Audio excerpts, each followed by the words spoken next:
As I set out on this new journey, I will simply say this: may the best woman win.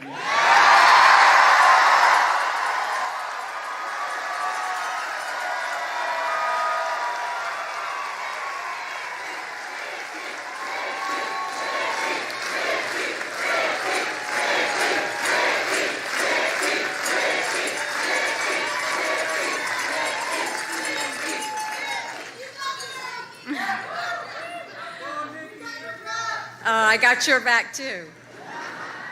All kidding aside, this is not about identity politics. I don't believe in that. And I don't believe in glass ceilings either. I believe in creating a country where anyone can do anything and achieve their own American dream. The college student who's paying too much and getting too little from her education. The young adult in his first real job wondering how he'll ever afford a mortgage or start a family. The single mom working 2 jobs and 3 times harder than everyone else. The small town dad who saw his factory leave town and thinks his future went with it. I'm fighting for all of us because all of us have to be in this together. But hear this: unity does not come from faint hearts or watered-down compromises. That just leaves everyone wanting more. Real national unity comes from boldly proclaiming our national purpose and persuading opponents to join us. My purpose is to save our country from the downward spiral of socialism and defeatism. I aim to move America upward toward freedom and strength. I'll take this message far and wide in the days ahead, and I have a particular message for my fellow Republicans. We've lost the popular vote in 7 of the last 8 presidential elections. Our cause is right, but we have failed to win the confidence of a majority of Americans. Well, that ends today.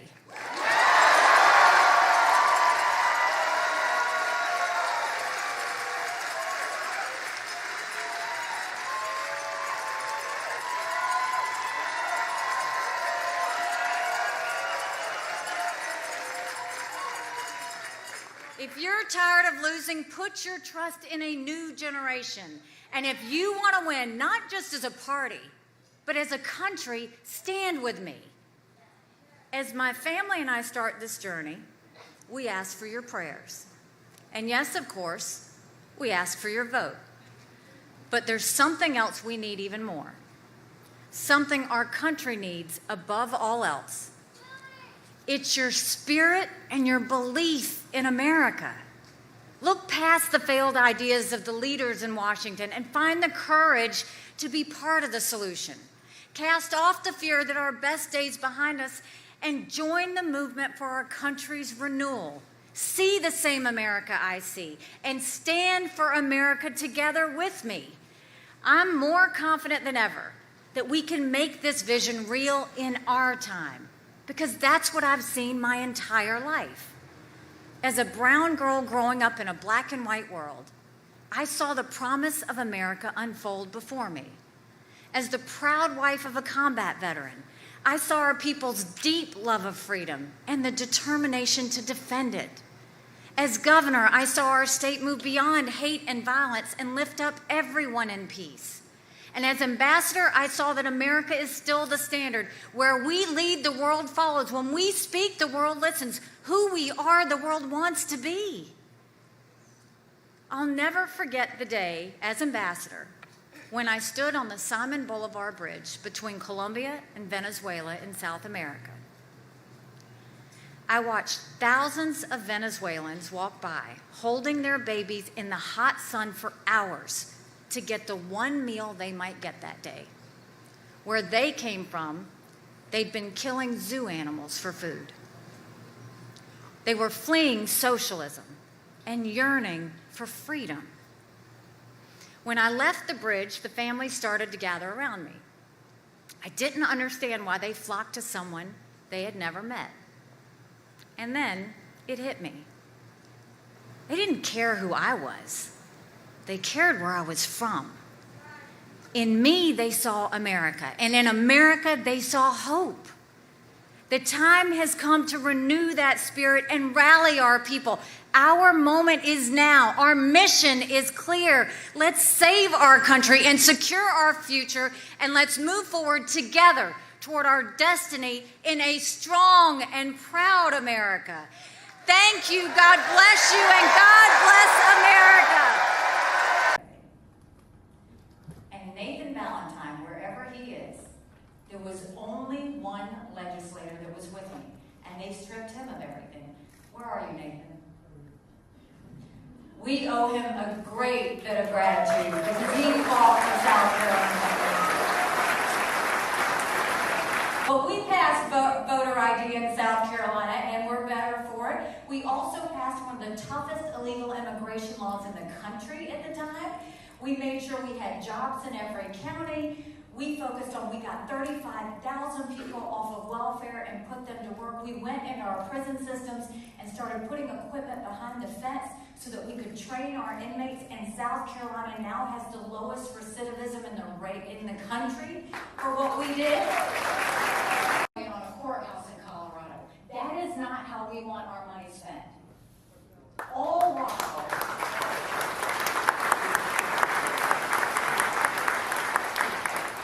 don't ever let them tell you Republicans and Democrats don't agree on anything, because they love to waste our money.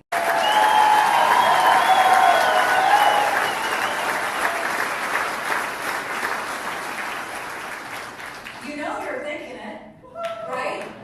It's a hard truth. It's the truth. What are we doing to our girls? Why would we do that to them? When we go and we talk about what we're going to do. Now I'm going to tell you what I told you when I became governor. No more whining. No more complaining. Now we get to work.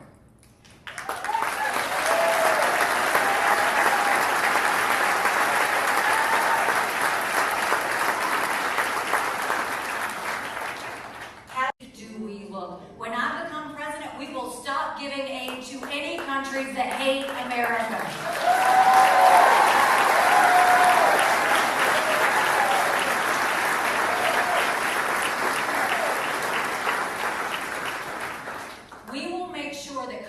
Know what we're up to. And I'll tell you, if I had been president when that Russian plane hit our American drone, you know what I would have done? I would have put 2 more drones back up there and a fighter jet and shown them exactly what we're made of. That would have put them on their heels. American strength is important. And what I saw at the United Nations, our enemies didn't want us to have 2 things. They didn't want us to have a strong military, and they didn't want us to be energy independent. Those will be the first things that we do. Wins this war. It will send a message to China and Taiwan. It will send a message to North Korea testing ballistic missiles. It will send a message to Iran. If Ukraine loses this war, believe dictators when they tell you things. China said they were going to invade Hong Kong. They did it. Russia said they were going to move into Ukraine. We watched it. China said that Taiwan is next. We better believe them. Russia said after Ukraine, it's Poland and the Baltics. That is when you have a world war. We have to prevent war. I don't want my husband or any troops to have to go fight in a world war, so we've got to prevent it. And they are losing. Russia is losing. Do you know we know they're losing because they're getting drones from Iran and missiles from North Korea. That's rock bottom. Do you know they've raised the draft age in Russia to 65? Last week they pulled Russians off the streets and they gave them shovels to fight with. But what did Ukraine do? They fought for their freedom. When they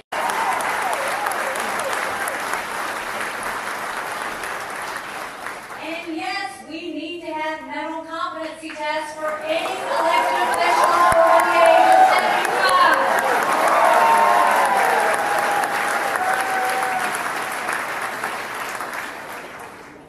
They asked Joe Biden about that recently. And she was completely be offended and said I was being ridiculous. I'm not being disrespectful. I'm really not. When we send people to D.C., we need to know they're at the top of their game. These are people making decisions about our national security. These are people making decisions about our kids' future in the economy and their schools. Okay, final question. So, as I travel the state, Iowans tell me just every time I have a chance to talk to them, they're really looking for a leader that'll stand up for the American people, that'll stand up for our country and our freedoms. They want somebody that has the moral conviction to do the right thing, even when it's really hard, that truly has the vision and the resolve to, on day one, get in there and get it done. And then, Nikki, they always end with this: we want somebody that can win. So tell us why you think that you're that person to win. It's interesting. If you look at the fact, Republicans have lost the last 7 out of 8 popular votes for president. That is nothing to be proud of. We should want to win the majority of Americans. We have the solutions. We know how to lift up everybody. We just have to communicate it the right way. This is not rocket science. This is common sense. It is time that government starts working for the people and not the other way around.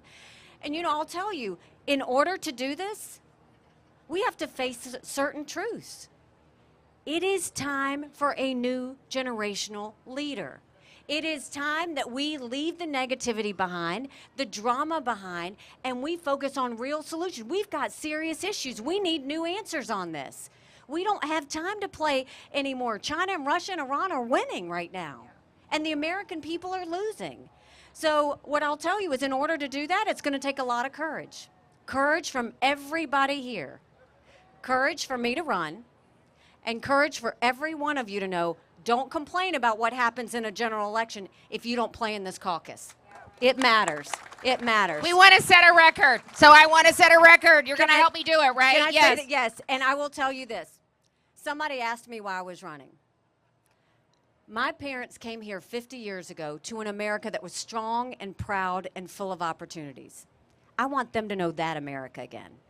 I'm doing this for my husband, Michael, and his military brothers and sisters. They need to know their sacrifice matters. They need to know that we do love our country.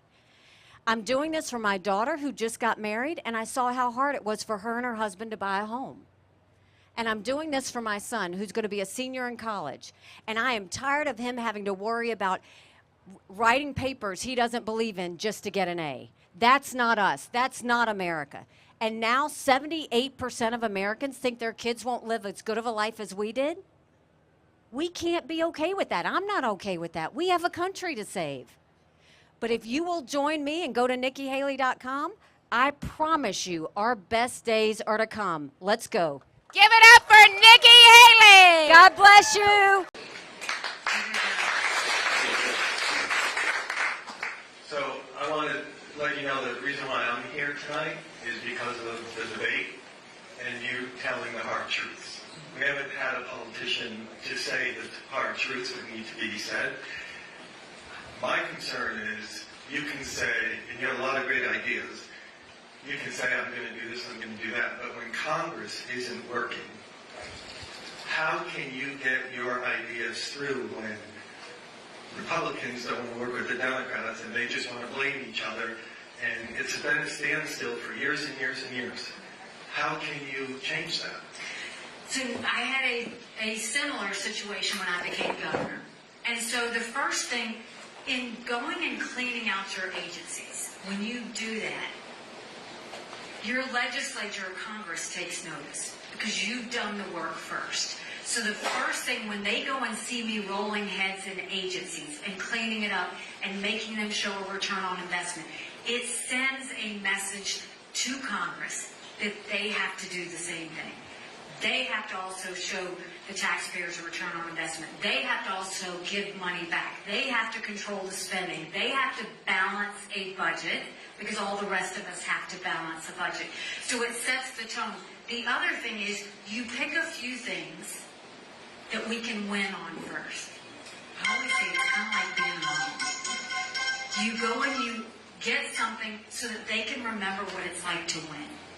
And you give a few issues that they do agree on, and then you go in for the harder stuff. But they have to remember what it's like to win for the people. And in South Carolina, a lot of times I would put something out there and I would make them think it was their decision. And then I would praise them for it and have the rest of the state praise them for it. They were like, oh, let's do that again. And that's how you do it. You really do. But we have to get Congress working again. It is absolutely dysfunctional. There's no excuse why they don't balance a budget. There's no excuse why we're sitting in a deficit where they're spending more than we're bringing in. There's no excuse that they love to go on TV and squawk, but they will not get in Congress and actually pass something and do something. Think border, think healthcare, think education, think any of these things. They've done nothing.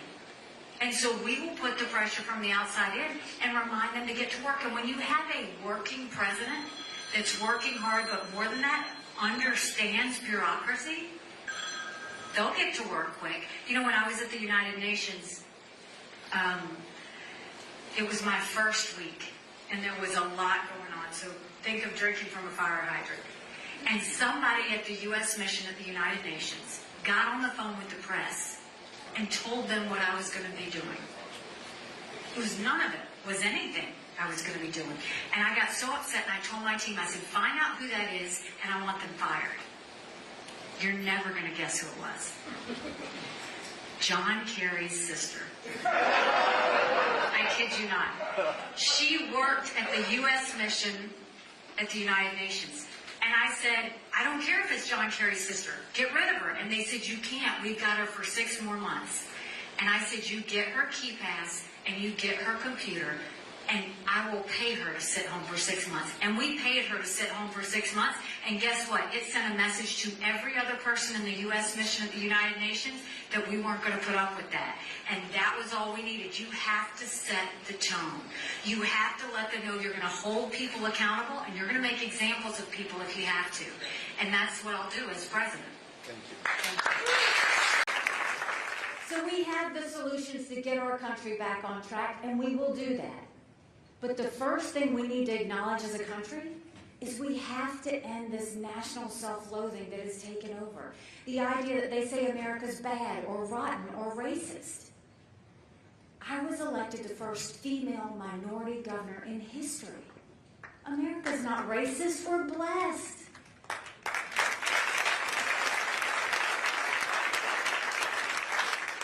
Our children need to know to love America. They need to be saying the Pledge of Allegiance when they start school every day.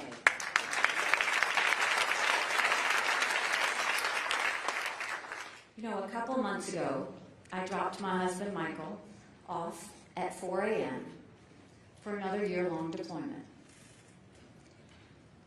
And I watched him and 230 soldiers pick up their 2 duffel bags of belongings to go to a country they'd never been, all in the name of protecting America. They're willing to sacrifice their lives and their families because they still believe in this amazing experiment that is America.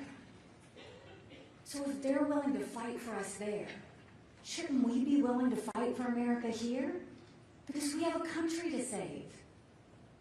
But in order to do that, we've got to acknowledge some serious hard truths.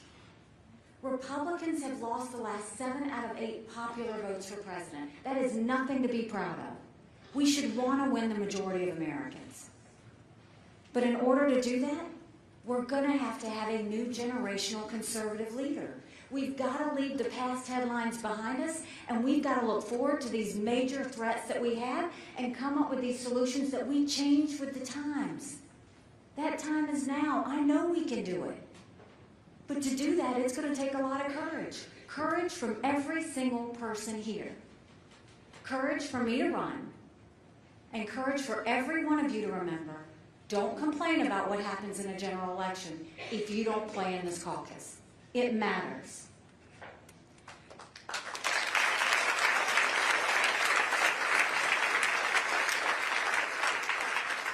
When I first announced that I was running for president, someone asked me, well, why are you doing this? And I said, you know, my parents came here 50 years ago to an America that was strong and proud and full of opportunities. I want them to know that country again. I'm doing this for my husband, Michael, and his military brothers and sisters because I want them to know their sacrifice does matter, that we do love our country. I'm doing this for my daughter who just got married, and I saw how hard it was for her and her husband to buy a home. And I'm doing this for my son, who's a senior in college. And I am tired of him writing papers of things he doesn't believe in just to get an A. That's not us. That's not America. And for the first time, 78% of Americans don't think their kids are going to have as good of a life as we have. That's not okay. We can't be okay with that. I'm not okay with that. We do have a country to save. But I'll make you this promise. If you will join in this fight for me, if you will join in this fight for America, I promise you that our best days are yet to come. Thank you very, very much. God bless you. Thank you. Thank you so much. Thank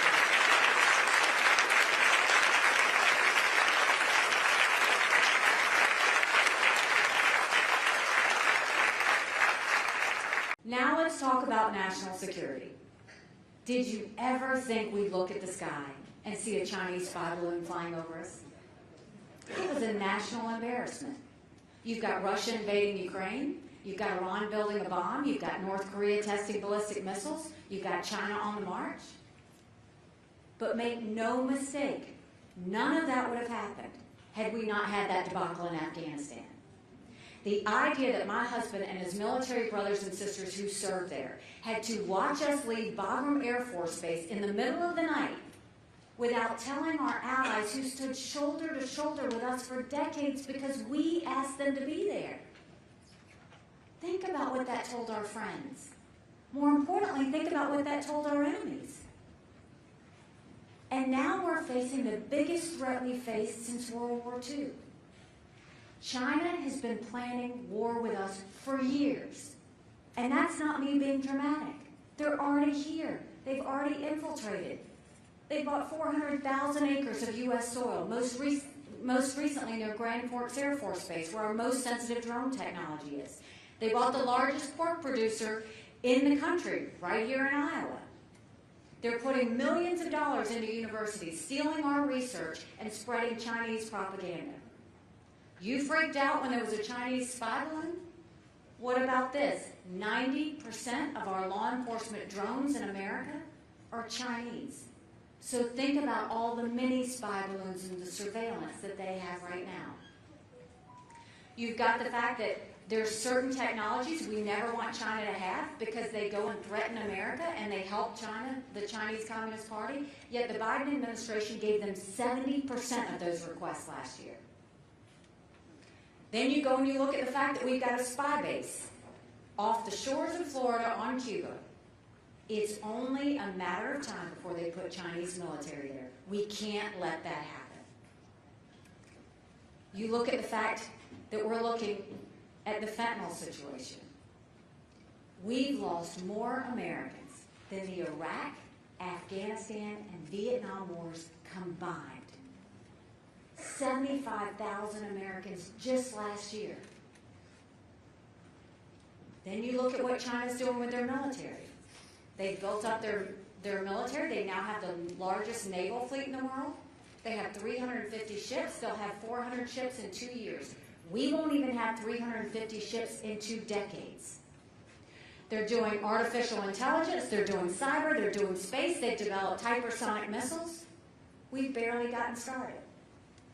And now they're the lead developer of neurostrike weapons. Weapons engineered to disturb the brain activity of military commanders and segments of the population.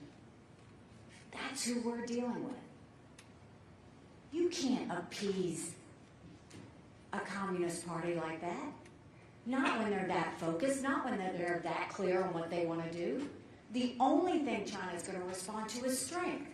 So how do we deal with it? First thing is stop selling any U.S. soil to China and let's take back what they already purchased. They don't get to have that.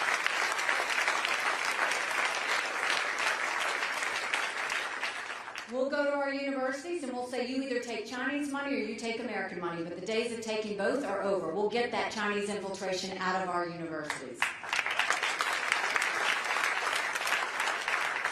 We will blacklist all the technology that helps the Chinese Communist Party and not allow any more of that technology to go over there that can hurt us. And we'll go to China and we'll say, we are going to end all normal trade relations with you until you stop murdering Americans. And you watch how fast they stop that fentanyl flow, because they need America at the end of the day.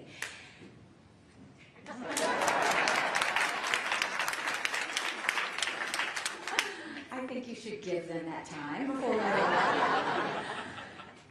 And then you go, when it comes to our military, we need a strong military. It's hugely important. Strong militaries don't start wars. Strong militaries prevent wars. But that doesn't mean you throw money at the Department of Defense. That means you pull down the bureaucracy, you get rid of the red tape, you make sure that the money that's there is going to the things that will modernize our military. The next war is not land, air, or sea.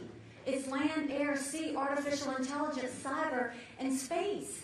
Let's get up. Let's make sure that our men and women are ready. Let's make sure they have the equipment they needed.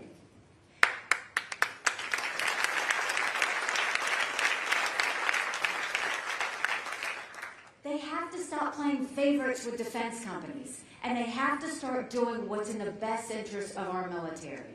Because when I was at the United Nations, there was nothing that China, Russia, and Iran wanted less than for us to be energy independent or for us to have a strong military. Let's build it back. And let me tell you what doesn't build a strong military. Stop with all this ridiculousness like gender pronoun classes. It is demoralizing our military to have that.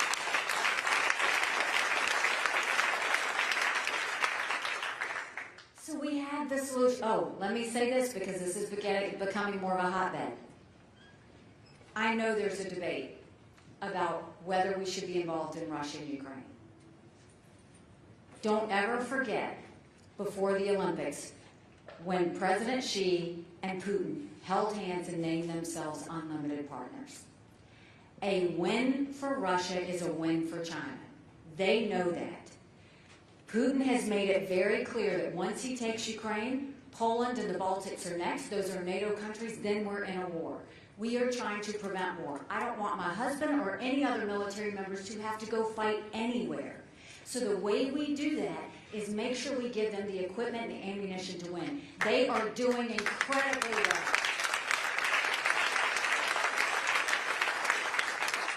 But Biden has not done a good job explaining this to you. He owes it to you to let you know where that's being spent. I don't think we should give cash to any country. I've always believed in that. I think that we work with our European allies to give them the equipment and the ammunition to win. I don't think we put troops on the ground. But there is a way that we can defeat them. We know Putin just went for a bailout to North Korea with Kim Jong-un. They're getting drones from Iran. They're getting missiles from North Korea. They've raised the draft age in Russia to 65. Putin is now having to institute a draft, which he didn't want to do in the first place, so they're now doing that. We've defeated 50% of their defense forces. The Ukrainians have. What we have given is 3.5% of our defense budget. 11 European countries have given more than us, as they should. That's a small price to pay to prevent war. Don't give up now. We can't. This is about our security. Don't ever allow America to get into the position that we are so arrogant that we don't think we need friends. We always need friends. And we always need to have a president that has moral clarity. Moral clarity to know the difference between right and wrong. Moral clarity to know the difference between good and evil.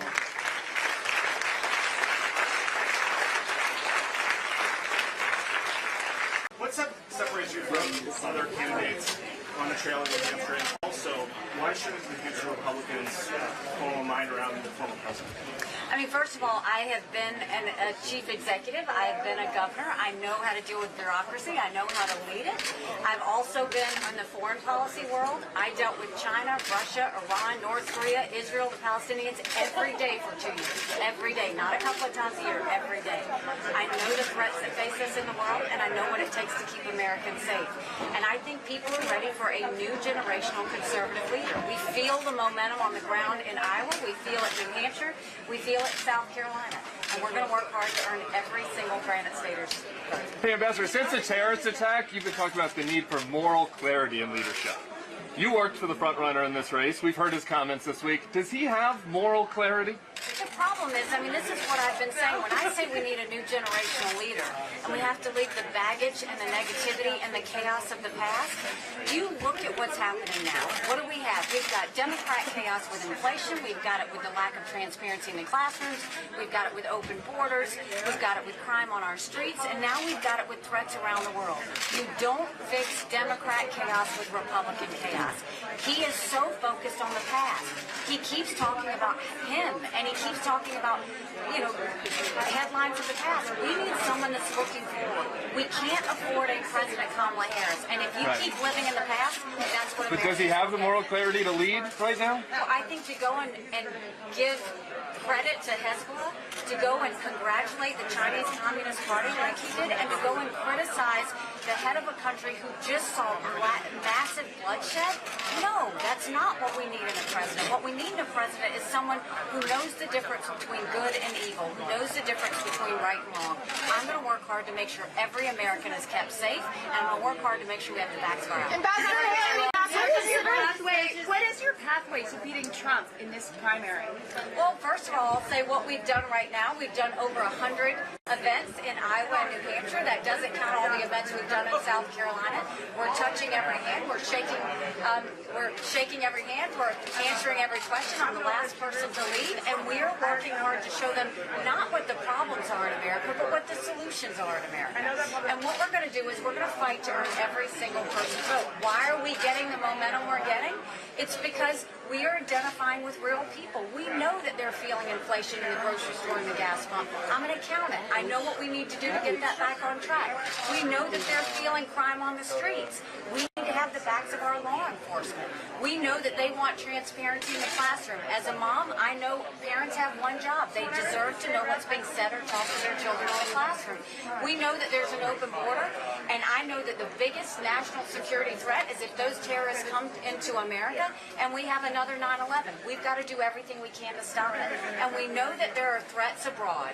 And America can never be so arrogant to think that we don't need friends or that that can't happen to us. We need to make sure we have someone who's going to keep Americans safe. And I think that what we're seeing is Iowans, Granite Staters, and South Carolinians are seeing that. They don't want a President Kamala Harris. They want someone that's going to bring sanity back.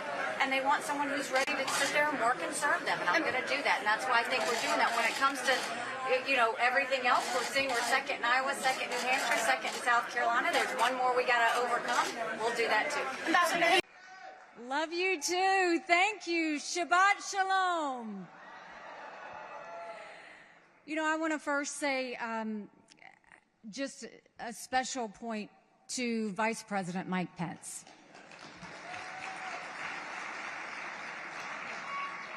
He's been a good man of faith.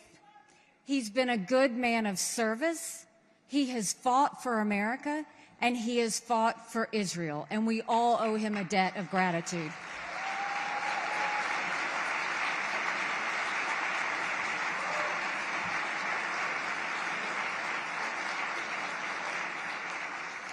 It's great to be back at the RJC. I have to say I wish we were meeting under better conditions, but here we are. It's nice to have so many Israel supporters in one room. Lord knows we need more of them in America right now.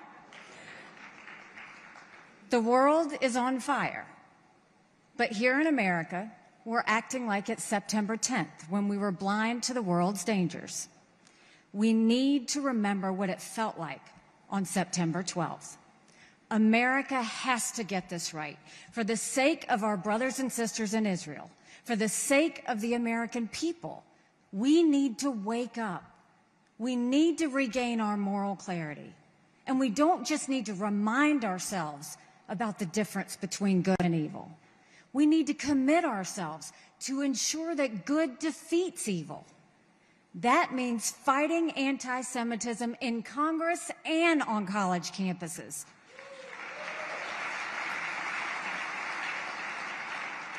And it means giving Israel everything she needs to destroy Hamas.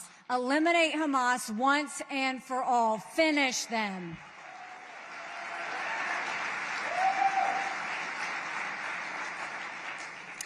The video that just played showed some of the battles we fought together. We fought BDS. I was the first governor in the country to sign anti-BDS legislation. We fought bias at the United Nations. We fought to defund UNRWA and leave the UN Human Rights Council. We defended America's decision to acknowledge the truth that Jerusalem is and will always be the capital of Israel.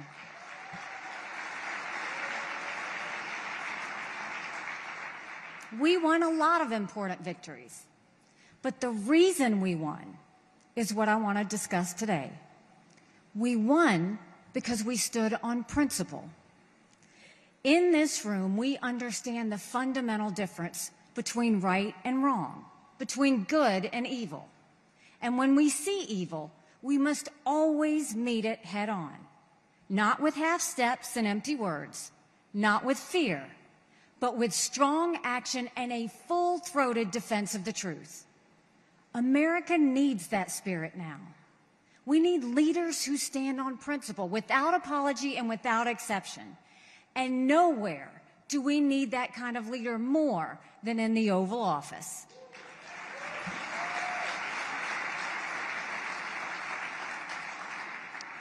What's happening in Israel is a clear-cut case of good and evil. It doesn't get more clear than freedom-loving people defending themselves against barbaric terrorists. I'm glad that many in both parties are supporting Israel right now. I'm glad Joe Biden is saying some of the right things. But his actions haven't always matched his words. If you stand with Israel, you don't cozy up to Iran.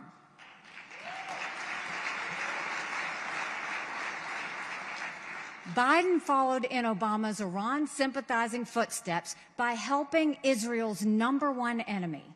There would be no Hamas without Iran, and there would be no murders without Iran giving the green light. It took a massacre of biblical proportions to get Biden to stand up for Israel. I pray that it lasts, but I won't hold my breath. We've seen this too many times. Whenever Israel gets hit, the same drama plays out. At first, there's sympathy. But when Israel fights back, the sympathy quickly fades. There's moral equivocation. There's baseless criticism. There's willingness to believe the obvious lies of Israel's enemies. And it leads to the same place, the demand that Israel stop defending herself. It's already started in some quarters. And I don't mean just those anti-Semites who call themselves the Squad. More than 1,400 Jews were murdered in cold blood. Yet now people are calling for restraint and a ceasefire? It's an insult of the worst kind.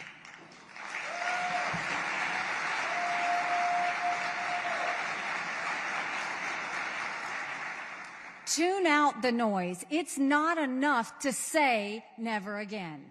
We have to eliminate the terrorists so that they can never do it again.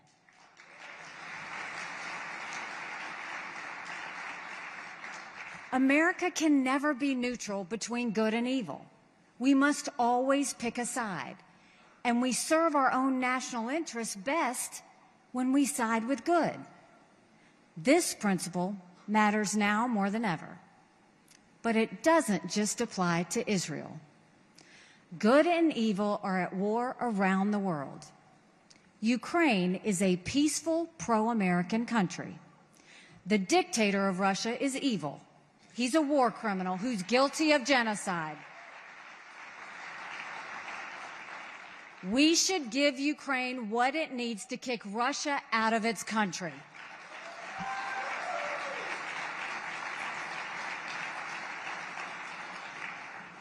To be clear, Israel and Ukraine have significant differences, but they have even more significant similarities. In both Israel and Ukraine, an evil regime is responsible for starting war. Iran and Russia are joined at the hip, and they're both unlimited partners of Communist China. Iran, Russia, and China are all part of an unholy alliance. They have no problem invading their neighbors. They have no regard for human life. And they all share the same goal. They want to wipe out freedom. And they hate America more than anyone. Their ultimate goal is to destroy us. Just listen to what the dictators say. They tell us their goals very plainly and transparently. This is not just about Israel's security or Ukraine's security. This is profoundly about America's security.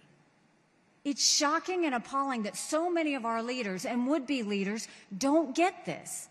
It's not just Joe Biden. There are plenty of Democrats and Republicans who fail to understand the nature of the threats we face. You've already heard from some of them today, and I'm not today's last speaker.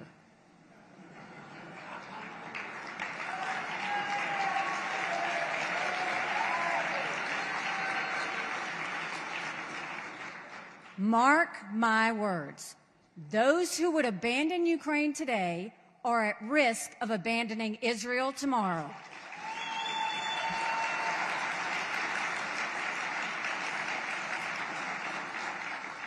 They've lost sight of who our friends are and who our enemies are, who is good and who is evil.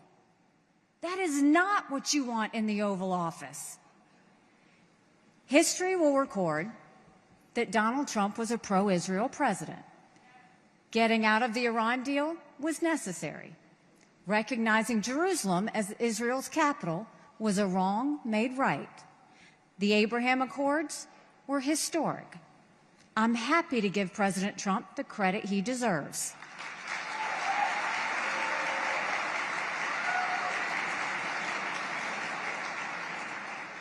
And I was honored to have played a part in those efforts.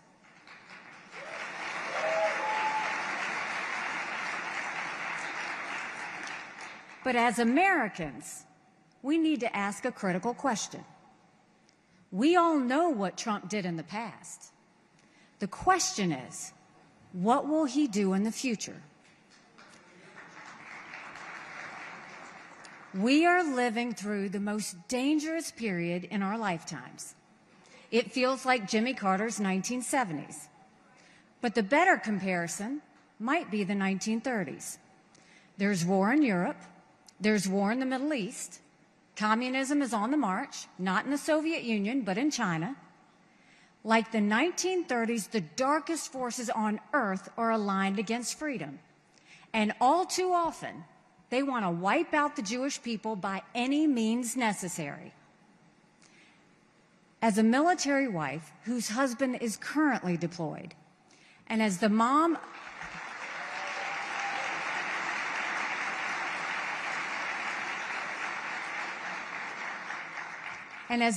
of 2 children, nothing matters more to me than stopping war, keeping the peace, and protecting the American people. We must defend our freedom before it's too late. The stakes couldn't be higher. And given those stakes, we cannot have 4 years of chaos, vendettas, and drama.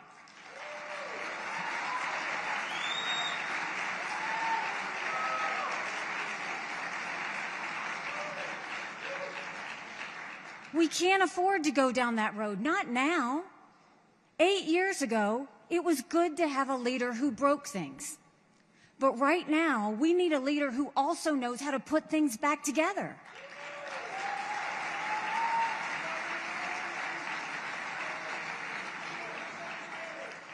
America needs a captain who will steady the ship, not capsize it. And Republicans need a candidate who can actually win.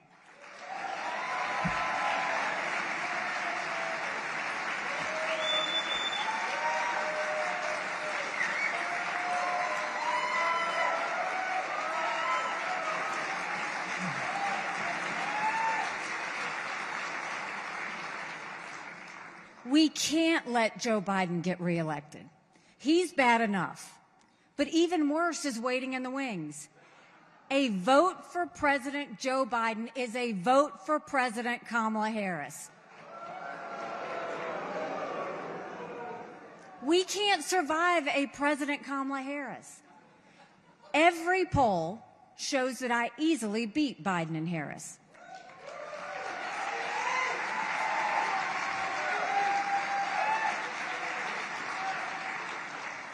Fox, NBC, CNN, you name it. They don't show that for anyone else in this race. But while the polls are notable, principles matter a lot more. As president, I will not compliment Hezbollah, nor will I criticize Israel's prime minister in the middle of a tragedy and war.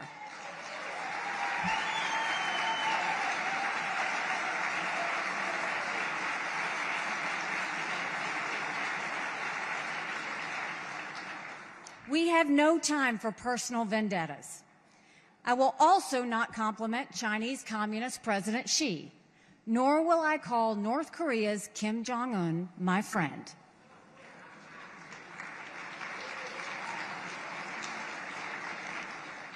These are not good or smart people. Along with Iran's Ayatollah, they're the most evil dictators in the world, and the last thing they want is an American president who knows it and calls them out for it.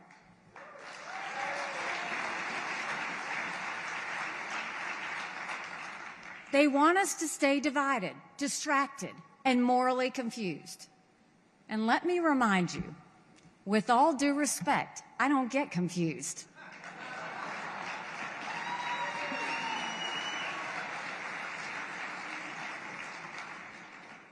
I know what evil looks like.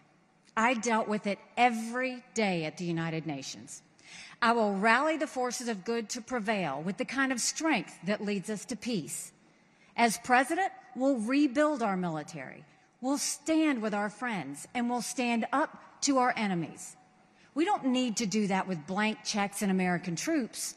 We'll do it by showing the resolve and moral clarity that our enemies understand. A strong America doesn't start wars. A strong America prevents wars.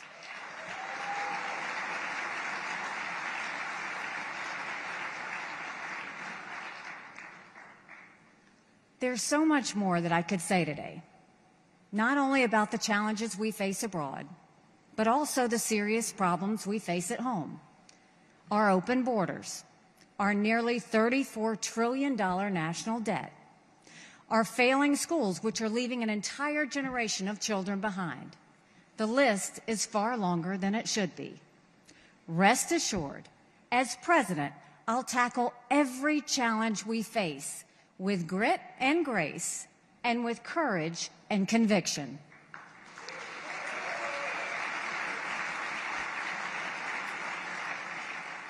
We'll restore an America that's strong and proud. We'll remember who we are as a people and what we stand for as a country.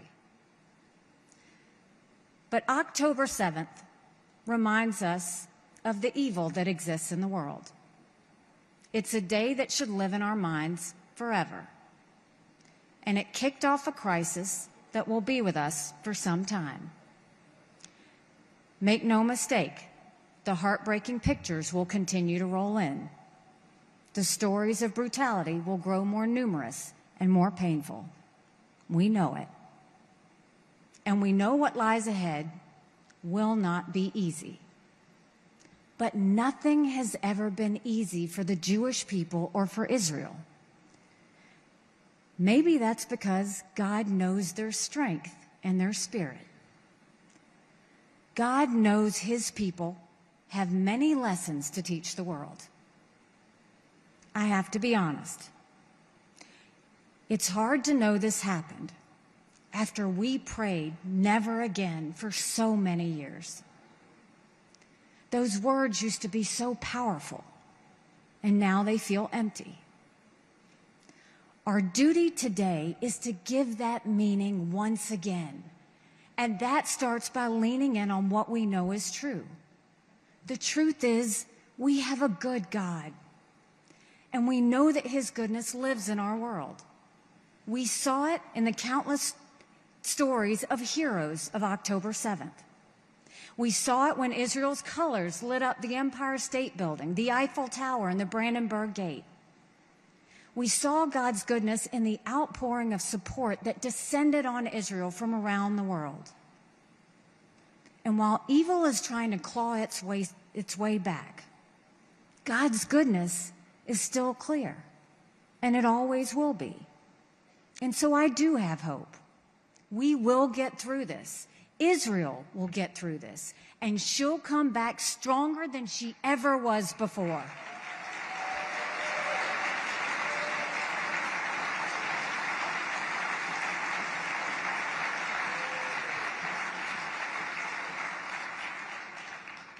I know it because of a truth I learned years ago.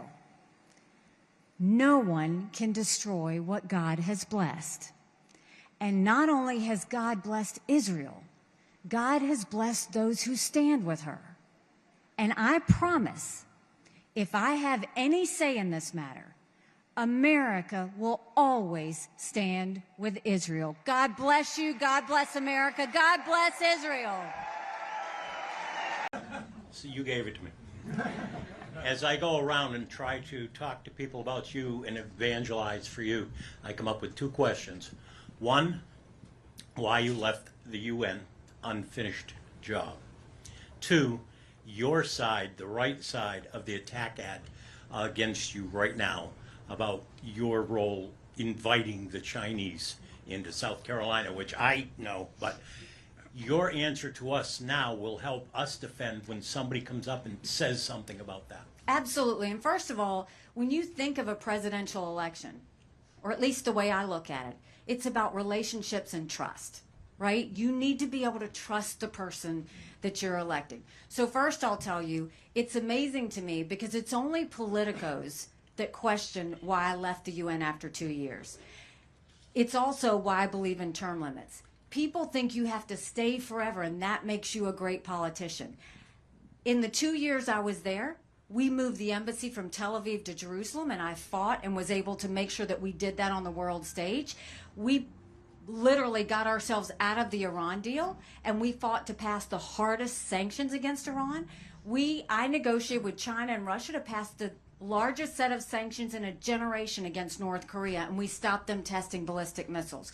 We did an arms embargo with South Sudan. We did multiple things. When you are done, the true test is knowing when to leave.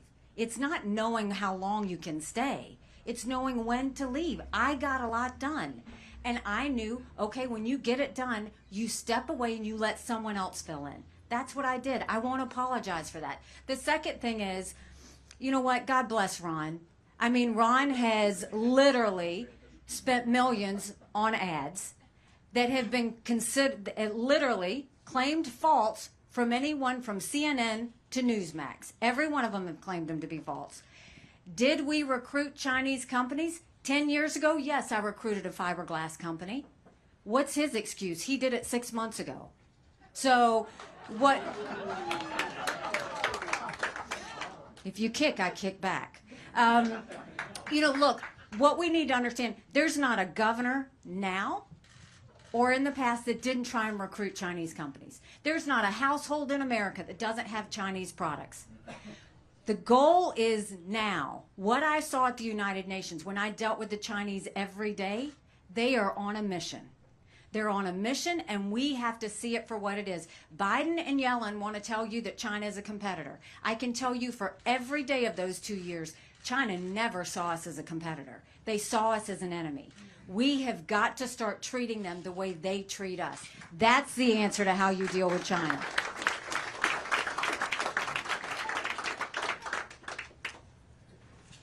Ambassador Haley, what I heard, and this is just recent, is in the Miami debate, which was, I think, last week, Wednesday, you gave an impassioned answer on life, unapologetically pro-life.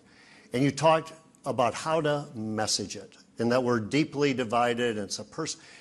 I had some pro-lifers say, that sounded like a pro-choice answer. Can you assure them why that's not a pro-choice answer? I think you can look at my entire record as governor. I fought for life, whether it was a pain-capable bill, whether it was making sure that women had to see an ultrasound before they made a decision, all the things that we did to focus on life as governor at the United Nations. They said that I was the most pro-life ambassador they had ever had represent the U.S. at the United Nations because we did everything we could to make sure, one, our taxpayer dollars never went towards anything that would take that life away or abortion, and we always tried to do what we could to make sure that we honored the sanctity of life. So my record is strong on a very pro-life record. What you heard me say at the debate was very much my truth. I am unapologetically pro-life. I am so blessed in my life with my husband and my children. But it is important that we remember what's our overall goal. Our overall goal is how do we save as many babies as possible and support as many moms as we can. So you look at this debate that's happened, and it's worth looking at how we got here. Prior to 1973, you had 46 state laws, and they had 46 ways of dealing with an abortion. And unelected justices threw that all away and said abortion anytime, anywhere, for any reason. Now a wrong has been made right, and it's put back in the hands of the people, which is where it belongs. In some cases, some states have gone more pro-life. Iowa's one of those. It's a blessing. Mm-hmm.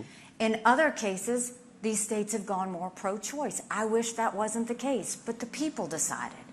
But if we're going to have this conversation about the federal law, we do need to tell people the truth because it is causing division and demonizing in an issue that's incredibly personal to every woman and every man. That if you're going to pass a federal law, you have to have a majority of the House. You have to have 60 Senate votes. You have to have the signature of a president. And we haven't had 60 Republicans in over 100 years. We may have 45 pro-life senators. So we can't ban abortions on the Republican side any more than the Democrats can ban these state laws. So if we're focused on how do we save as many babies as possible, then let's come together and say, what can we do? Can't we go and say, let's ban late-term abortions? Wherever we can get those 60 votes, we're saving more than we wouldn't otherwise. And can't we say that we should encourage adoptions and good quality adoptions? And can't we say doctors and nurses who don't believe in abortion shouldn't have to perform them? But can't we also say that women who do have an abortion aren't going to go to jail or get the death penalty? The key in this, though, is look at what the parties have done to something this sensitive. The Democrats have put fear in the lives of young women and women everywhere. And Republicans have dealt with this on judgment. Our job is not to scare people or to judge people. I don't judge anyone for being pro-choice, but I don't want them to judge me for being pro-life. So we need to focus on this not by demonizing this issue, but by humanizing this issue. And I did. I had a roommate in college, and she was raped. And I am telling you, I would not wish that on anybody to see what she went through wondering if she was pregnant. But everybody has a story. And when you're dealing with something this personal, let's deal with it with respect instead of division. That's not going to get us anywhere. Because when you deal with it with respect and make it personal, you're going to bring more people to you instead of pushing people away. I'm trying to bring more people to us to have the conversation of how do we save as many babies as possible and support as many moms as possible. So it is not, yes, I am pro-life, but I'm trying to get more people to be in our situation than less. So I'm going to make a comment. I've got one other question because I think this will help clarify, I think, for the caucus goers. First of all, when Roe v. Wade got overturned, right away at the Family Leader, we have a great church outreach program. 2,400 churches, one of the most vibrant church ministries in the country. And we said, what an opportunity for the church. What an opportunity for the church to be the hands and feet to meet these women in crisis, to save the baby's life, but also be there for the mom, to be there for the dad, to hold the dad accountable and responsible. What an opportunity for the church. So we think this is a great opportunity for the church. You mentioned Governor Reynolds, so I'm just going to, you don't get to respond, but you mentioned Governor Reynolds. We're thrilled to have her as governor. The former president called signing a heartbeat bill too harsh. If you were governor in South Carolina and that came to your desk, would you sign a heartbeat bill? Yes, whatever the people decide, you should go. I think it's right to be in the hands of the people. I think that the people decided this was put in the states. That's where it should be. Everybody can give their voice to it. And if that's where, and I can tell you, that's where the people of South Carolina decided. They decided to be at 6 weeks as well. And that's why I'm saying when we find these states that are more pro-life, it's a blessing. We should welcome that. But in order to get those people that are going on the other side, we've got to continue to pull them in and keep talking to them about how we want to save as many babies as we can. And real quick, I'm just going to ad lib. I'm not running for president, but just ad lib real quick. What happened in Ohio was a travesty. That is probably the worst amendment I've ever seen. It is abortion up to the time of birth, taxpayers paying for it, parents don't get to know about it. So we need to have a clear and effective messenger on this issue. But I think we also need to be reining in the Governor Newsoms in California and those others who are making their state an abortion destination. And I pray one day, as president, people would have a bill on their desk standing up for the sanctity of human life.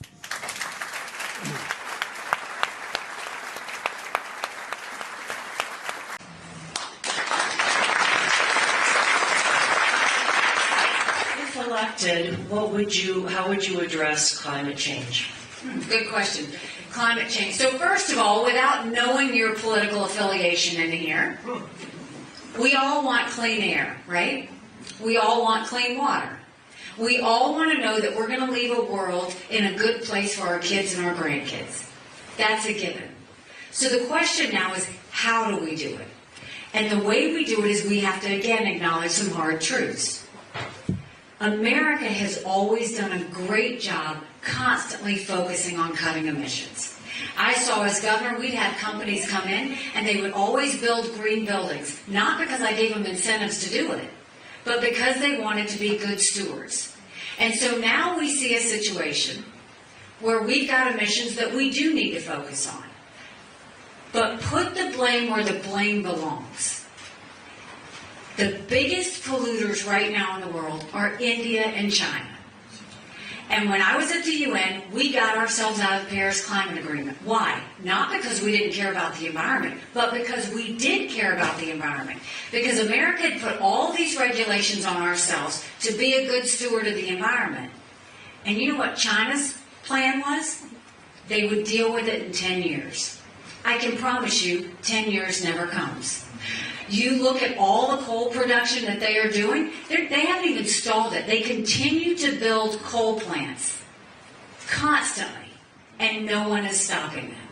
So the reality is, we need to get with the world and say, look, China and India are the problems, and they have to start doing something to reduce their emissions because they're not doing it. And Biden just met with President Xi again, and they talked about the weather. And they talked about how they were going to do right by the environment. But what was the deal? The deal was that Biden would stop sanctioning their police institutions, which allows them to do human rights abuses against the Uyghurs, if we would go and basically loosen things up for them so that they could not have to have those sanctions, and they would start working on the environment instead. And they would not only do that, they would start working on the fentanyl flow. First of all, every one of those companies that does the precursors that sends over fentanyl, China could stop it like that. They control every company and they could stop it. When it comes to the environment, China said, we'll start talks. I did talks with them every day at the United Nations. They are not going to do anything about the environment. That's where our focus needs to be. And then we can focus on transitions. There's a lot of innovation that is really focused on capturing emissions. We can start doing that, but you can't do it with the Biden approach of let's put electric cars all in place by 2030. Because the reality is, all those green subsidies that he did, and saying you're going to do electric cars by 2030, number one, even if we all did it, which it's proven Americans don't all want electric cars, the infrastructure's not there. We don't have enough, and it's not just charging stations. Electric cars are heavy. Our roads and bridges couldn't handle it if everybody suddenly started driving an electric car in 2030. So we will have conversations about the environment. We'll talk about transitions, but we'll do it in a way that doesn't harm Americans and actually puts it on the backs of those that are the big polluters in the world. You briefly mentioned Trump and the chaos that follows him. What's your plan for the Justice Department, the corrupt Justice Department and the FBI? So when I said I went into those agencies as governor, some agencies we tweaked, other agencies we gutted.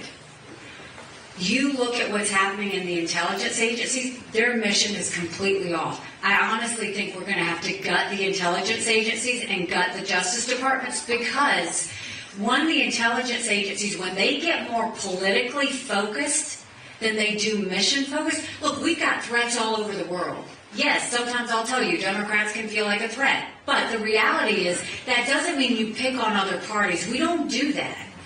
We focus on foreign entities. We focus on the threats abroad. We make sure we're keeping Americans safe. If they're distracted over playing politics, they're not keeping us safe. And the Justice Department, like, we've watched this, and we'll find out whether there's something on Trump or not. I don't know what it is. You're innocent until proven guilty. But I will tell you this, you can't deny the way they've treated the Bidens and the Clintons is very different than the way they've dealt with the Trumps. And we've got to make sure we clean that out.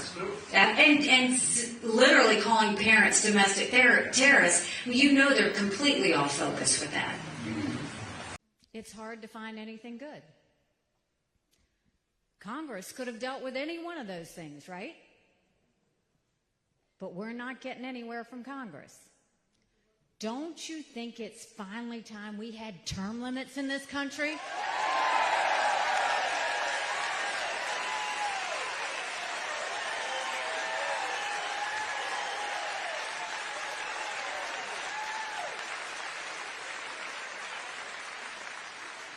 Don't you think it's time we had mental competency tests for anyone over the age of 75?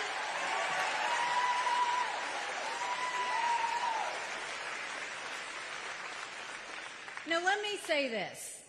We're from the South. I'm not being disrespectful when I say that. We all know 75-year-olds that can run circles around us. And then there's Joe Biden.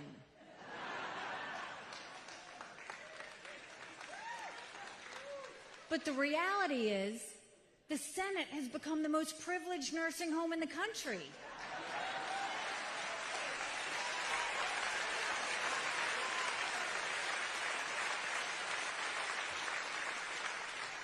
We need to know that people are at the top of their game. These are people making decisions on our national security. These are people making decisions on the future of our economy. We can't keep going down like this and assume that everything's going to be okay. But now I'm going to tell you what I told South Carolina when I became governor. No more whining. No more complaining. Now we get to work.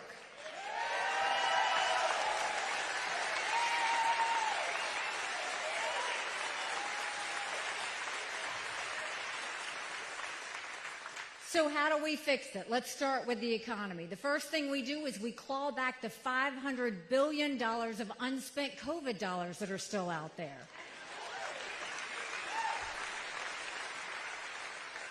Instead of 87,000 IRS agents going after middle America, let's go after the hundreds of billions of dollars of COVID fraud. 1 out of every $7 was spent fraudulently.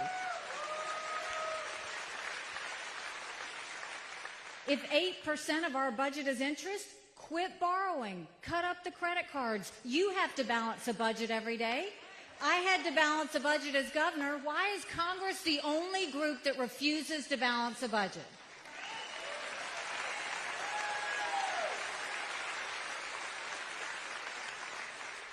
We'll stop the spending, we'll stop the borrowing, we'll eliminate the earmarks, and I will veto any spending bill that doesn't take us back to pre-COVID levels.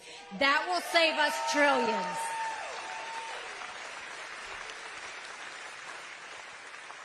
And we're going to focus on the middle class. Right now in America, we see the rich getting richer and the poor getting poorer. We have to let the middle class breathe. And so we're going to eliminate the federal gas and diesel tax in this country.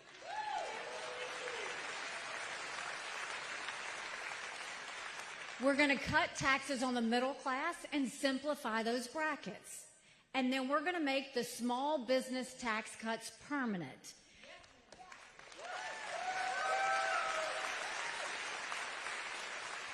They made the corporate tax cuts permanent, but they made the small business tax cuts temporary. Don't ever forget, small businesses are the heartbeat of America.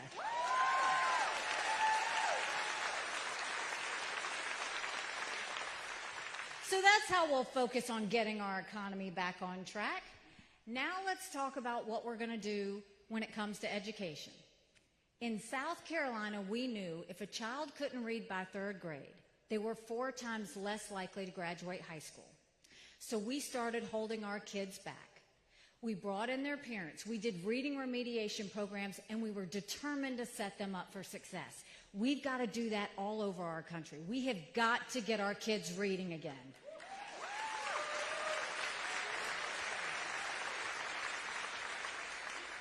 We need complete transparency in the classroom. No parent should ever wonder what's being said or taught to their child in the classroom. But God bless you. I love you both. Thank you so much for the...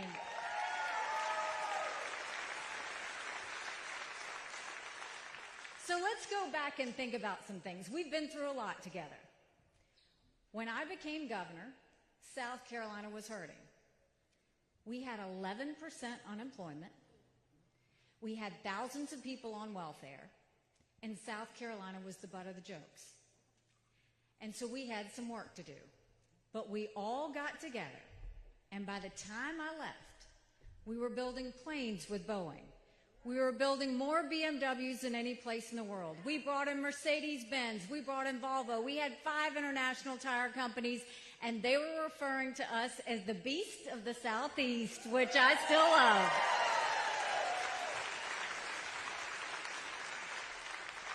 We announced jobs in every county in the state. We moved thousands of people on welfare. We put reforms in our prison systems that we now have the lowest recidivism rate in the country because we did that. But we found our pride again, and we found our confidence again, and South Carolina was respected. And then I got the call for the United Nations, and my honest answer was, I don't even know what the UN does. I just know everybody hates it. Thank you. I appreciate that. I'm going to call you on that come February. So I'll tell you, so I just said, I don't know what they do, but let's go in there and see what we can make happen. And so when we did that, I wanted countries to know what America was for and what America was against. I didn't care if they didn't like me, but I wanted them to respect America. And yes, we pulled ourselves out of the Iran deal. We passed the largest set of sanctions against a country in a generation with North Korea. We acknowledged the truth by moving that embassy from Tel Aviv to Jerusalem. But you know what the biggest thing was that we did? We took the kick me sign off of our backs, and America was respected again at the United Nations.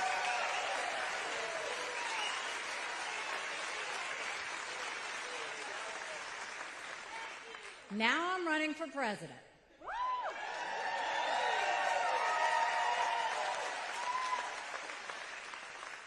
And I don't need to tell you how bad things are. You don't have to turn on the news to see it. You see it, you feel it when you go to the grocery store. You feel it when you fill up your car with gas. We feel it with the interest rates that's affecting our mortgage loans, our auto loans, our insurance rates. The things that we have to spend money on have all gone up. Now listen, there is nothing I would love more than to tell you Biden did that to us. And Biden has sent us down this socialism roller coaster that's dangerous, that we have to stop. But I've always spoken in hard truths, and I'm going to do that with you today. Our Republicans did that to us too.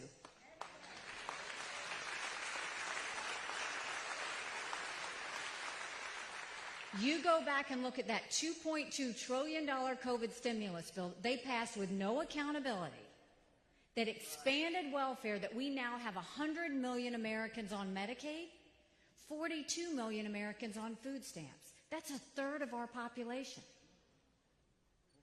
And did Republicans try and make it right? Nope. They doubled down and opened up earmarks for the first time in 10 years. Earmarks and pet projects, pushing through 7,000 of them last December. Want to know how they spent your money? $30 million on an honors college in Vermont. $10 million on tearing down a hotel in Alaska. $7.5 million on a courthouse in Colorado. And the list goes on. In the 2024 appropriations budget, Republicans put in $7.4 billion worth of pet projects and earmarks. Democrats put in $2.8 billion. Now you tell me who the big spenders are. All while 60% of Americans are living paycheck to paycheck. 50% of American families can't afford diapers. 1 in 6 American families can't pay their utility bill. Social Security will go bankrupt in 10 years. Medicare will go bankrupt in 8. Then you look at our education system, and everybody wants to blame COVID for education. We had problems with education before COVID. Did you know right now in America, only 29% of 8th graders in this country are proficient in reading? 29%. Only 26% of 8th graders in America are proficient in math. If we don't do something about that, we're going to be in a world of hurt 10 years from now.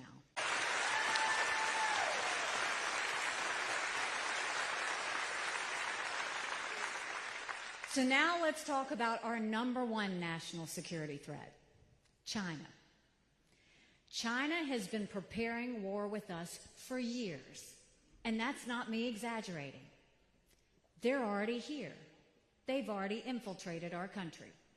They've bought 400,000 acres of U.S. soil, most recently near Grand Forks Air Force Base, where our most sensitive drone technology is. They have put millions of dollars into our universities, stealing our research, spreading Chinese propaganda. Everybody got freaked out by this Chinese spy balloon, rightfully. What about the fact that 90% of our law enforcement drones are Chinese? Think about all the mini surveillance that's happening as we speak. There's a set of technologies we never want China to get because they build up their military and they threaten America. Yet the Biden administration gave them 70% of them last year. And we have had more Americans die of fentanyl than the Iraq, Afghanistan, and Vietnam wars combined. We lost 75,000 Americans last year alone. And they are building up their military at a scary pace. They now have 500 nuclear warheads. That's 100 more than they had last year. They have the largest naval fleet in the world. They have 370 ships. They'll have 400 ships in 2 years. We won't even have 350 ships in 2 decades. They're doing artificial intelligence. They're doing cyber. They're doing space. They've developed hypersonic missiles. We've barely gotten started. And now China's the lead developer of neurostrike weapons. Weapons engineered to change the brain activity of military commanders and segments of the population. That's who we're dealing with. So when Biden and Yellen want to tell you this is a competitor, every day that I dealt with China at the United Nations, they never saw us as a competitor. They saw us as an enemy. We've got to start looking at China the way they look at us.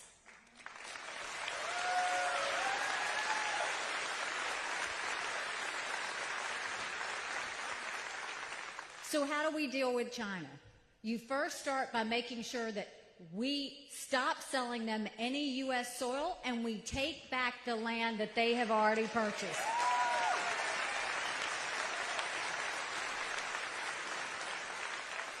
We go to our universities and we say, you either take foreign money or you take American money, but the days of taking both are over, and we get that intrusion out of our schools.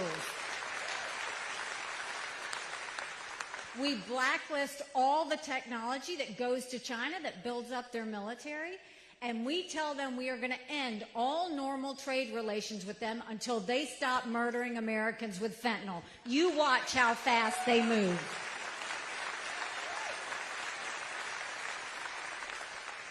And there were two things when I was at the United Nations that Russia, China, and Iran never wanted us to have. They never wanted us to have a strong military, and they never wanted us to be energy independent. We're not going to be energy independent. We're going to be energy dominant. Then you go and you look at the situation on the border. Now, I've been to the border, and I didn't pull a Kamala, go and come back. I went 400 miles down that border. You're not ready for what I saw. Mounds of shoes, mounds of clothes, paraphernalia, rape areas that the women and girls have to walk through.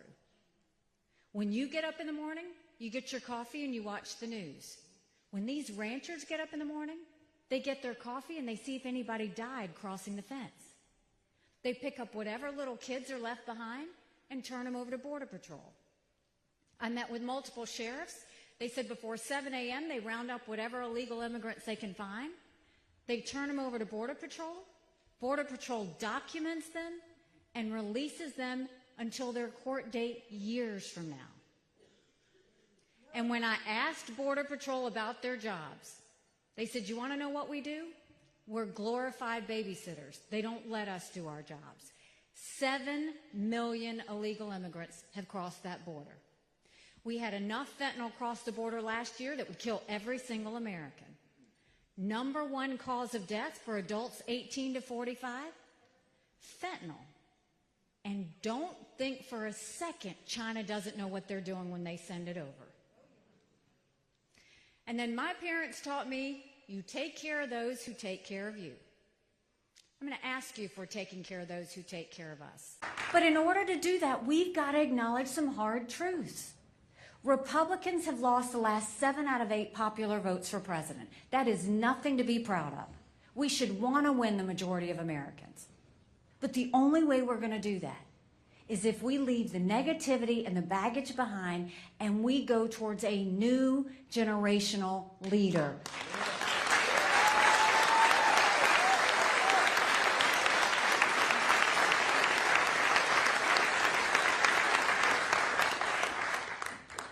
Another hard truth.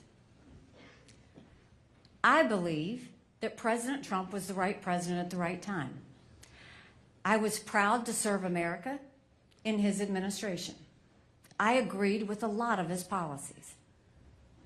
But the truth is, rightly or wrongly, chaos follows him. You know I'm right. Chaos follows him everywhere he goes. And with a country divided like we are, and distracted, by the way, and a world that's got threats pointed all at America, we can't afford any of that chaos. We can't be in chaos or we won't survive it. Because let me tell you something. America has an amazing ability to self-correct. An amazing ability to self-correct. Sometimes we have to hit rock bottom to know where up is, and we're there. But we cannot survive a President Kamala Harris. I'm telling you, we can't.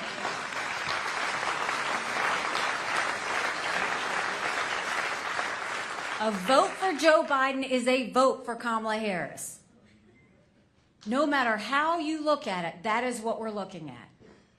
And so if you look at the national polls and you look at electability, you see that Trump is pretty much even with Biden. On a good day, he might be 2 points up. In every poll, we beat Biden by 10 to 13 points.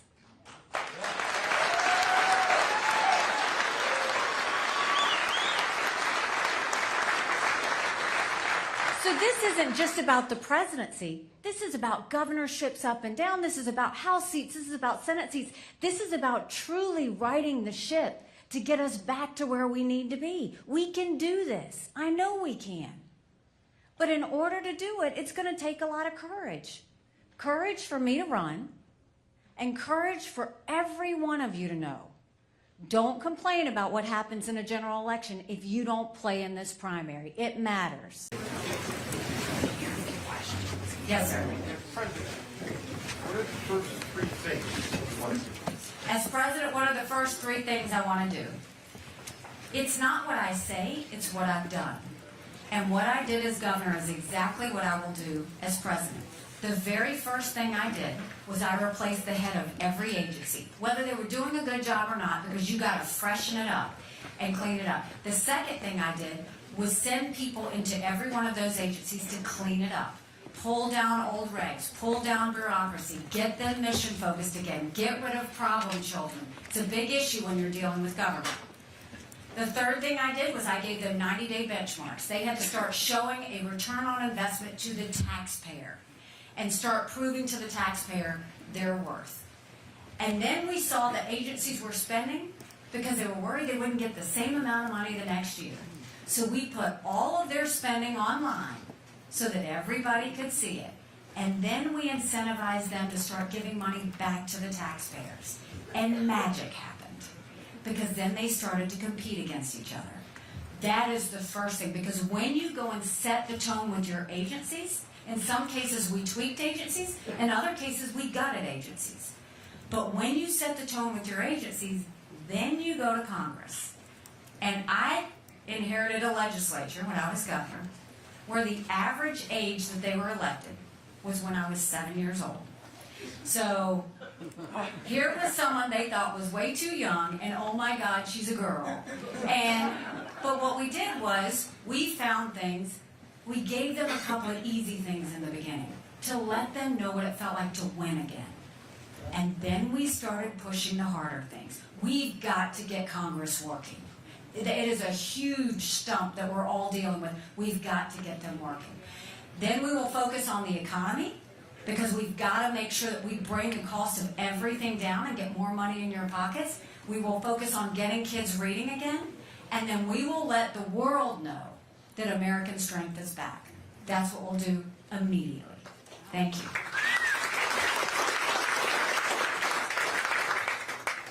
Which one? Oh. Yes, sir. So I've been able to go a bunch of town halls because, I mean, I'm Hannah's dad. I've never asked a question to you. But so I've heard a lot of candidates say different things. And I've been to 2 Chris Christie events. He said that you say different things in Iowa that you say in New Hampshire. So for Mr. Christie, for the cameras, I would like you to say exactly what your stance is on abortion. Happy to. So first of all, let's start from the beginning, and then I'll get to Chris's part. Abortion has been something that has divided our country for way too long.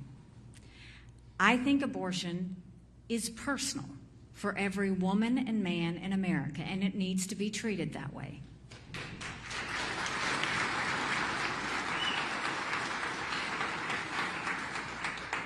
I personally am unapologetically pro-life, not because the Republican Party tells me to be, but because my husband was adopted, and I had trouble having both of my children. Having said that, I don't judge anyone for being pro-choice any more than I want you to judge me for being pro-life.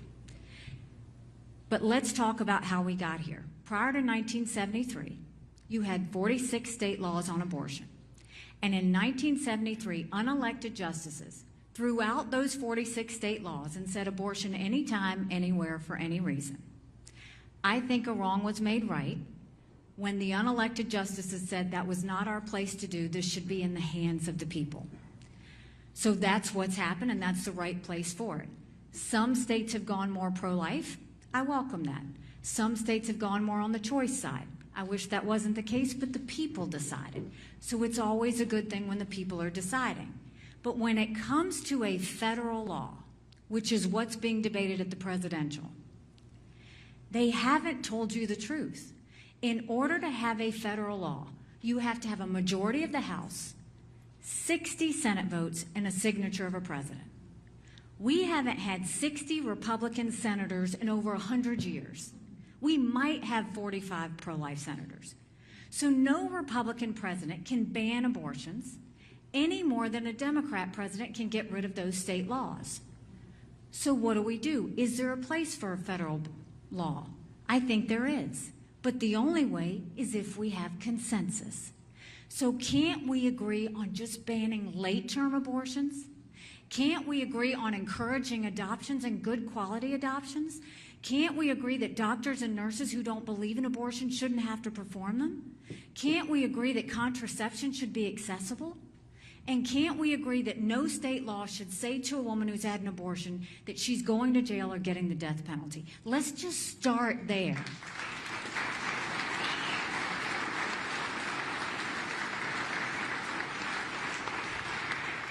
They have demonized this issue for too long. I'm going to humanize this issue. Our goal is, how do you save as many babies as you can and support as many moms as you can?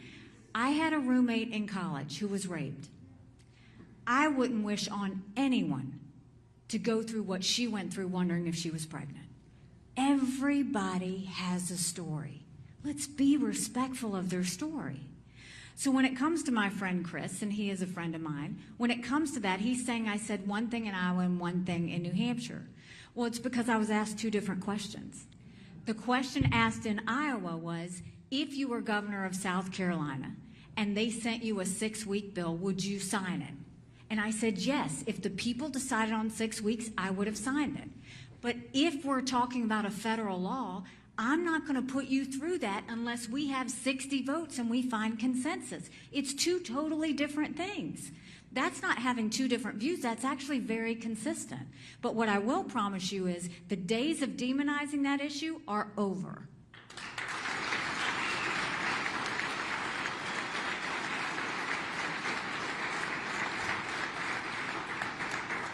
Or you guys have to raise your hands too, because I don't know where you are. Oh, there you are. Yes, ma'am. Hi, I am a next-gen pastor, and I work with young people all the way up to 26. And I would like to know if there's anything that you think that that a president could do to help with the high suicide attempt rate, the depression rate, the mental health that is happening to our children. It is devastating, and like as a youth, someone who works with youth, I feel like my hands are tied because I go with them to the hospital and they sit in a cot and they wait in the hallway for 20 hours for a 15-minute iPad conversation with somebody who's not even there. And they send them home and say, you're okay. And then they're back the next day because they attempted again. Mental health is the cancer America has refused to deal with. And it's gotten even worse since COVID. We're seeing more anxiety, more stress, more depression than we've ever seen before, especially in young people. 1 in 3 people have a mental health issue. But if treated, they can live a perfectly normal life. The problem is we don't have enough therapists. We don't have enough mental health clinics. And if you can't get one of those, if you fall into some sort of depression and mental health issue, you could fall into addiction, trying to calm the pain. We don't have enough addiction centers in this country. And if you happen to be lucky enough to get one of those 3 things, insurance doesn't pay for it. We have got to start dealing with mental health as the cancer that it is. And that means quickly making sure that we do everything we can to get more therapists, making sure we build up more mental health centers, make sure that we do more telehealth so that people can get their attention in real time, and make sure that we really focus on addictions. We're losing millions of people because they're just not being treated, and we can't stand for that anymore. So we'll work hard to do that, and it has to be a priority.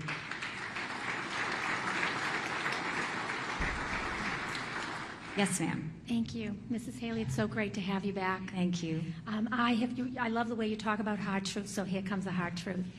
I totally agree with you about President Trump's chaotic, what he brings to our country at this point with the chaotic behavior. But the hard truth is that he's got, in the polls, he's got well over 50%. And I'm wondering if it came to it, which I hope it doesn't, but if it comes to it and he becomes president again, would you consider the vice presidency?